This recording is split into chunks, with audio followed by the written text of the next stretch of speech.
Once upon a time, the Synthesizer stood in his summer keep, a place woven from threads of both light and shadow. For a long time it had been a sanctuary, but a subtle poison had seeped into the land.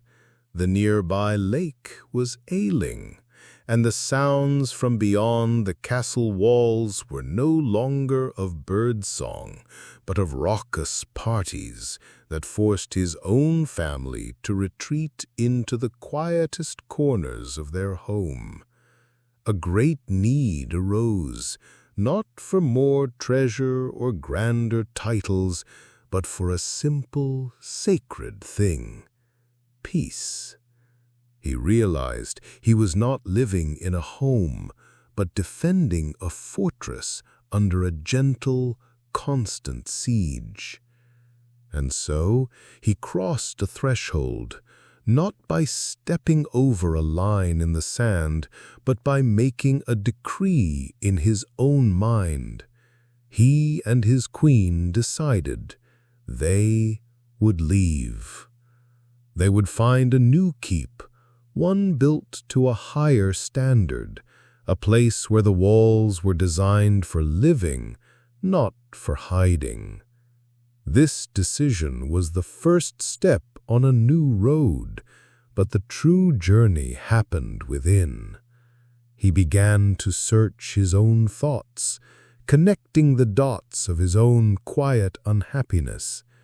He saw the daily toll of the stairs, the annoyance of an improper bath, the constant low hum of vigilance against the outside world.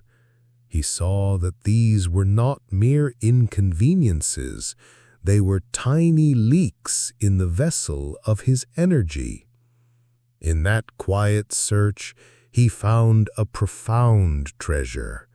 He looked upon the gold he had gathered over years of hard toil, and for the first time he saw it not as a pile of coins, but as sunlight captured in a jar, stored energy, the physical proof of his past efforts. The entire purpose of that captured sunlight, he realized, was to be released at a moment just like this, to buy back the sky, to purchase a place of quiet and clarity. The price of the new keep was not an expense, it was the harvest. He took from this realization a new kind of strength. He saw that even when you don't know the precise coordinates of the promised land, you can always begin the journey by sailing away from the shores of a toxic one. He returned to his family, the weight of the siege already feeling lighter on his shoulders.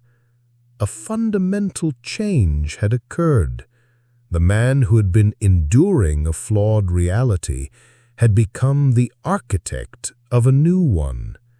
He was no longer just a resident of his life, he was its designer, and he had just signed the plans for a brighter, more peaceful kingdom.